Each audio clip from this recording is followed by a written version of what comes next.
The faith leaders gathering in Savannah to show their support for local Muslims after the deadly Christchurch terror attack in New Zealand. That attack killed more than 50 people, leaving 50 others hurt.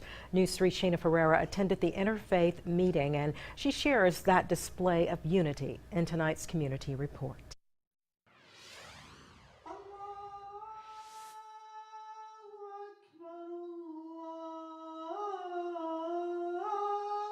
A sacred moment shared in solidarity in honor of those innocent people who lost their lives tragically while doing the same thing seen here in their place of worship. Those people whose lives were taken in such a moment, of course, is tragic and is saddening. People from all faith backgrounds across Savannah came together to condemn hatred and commit to tolerance after the terror attack in New Zealand. 50 people lost their lives in a matter of minutes after a gunman opened fire on 2 mosques during prayer. Our religion requires us to consider them everyone, not just somebody who follows a religion, every single human being as our brothers and sisters in our humanity.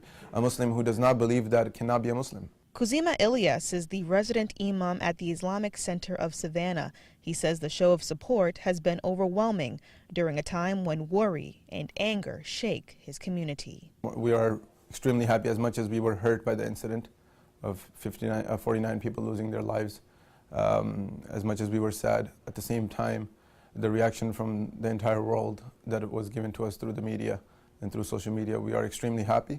There's strength here today, and there's solidarity here today, and that speaks something to the heart of Savannah. Hoping tonight's gathering sends a message of hope in the face of hatred.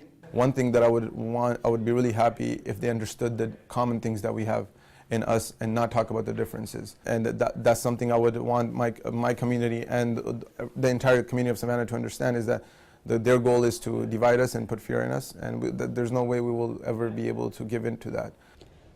And that was Shana Ferreira reporting. If you would like to help the victims' families, we are on your side with a way to donate. Just visit WSAV.com/New Zealand Attack.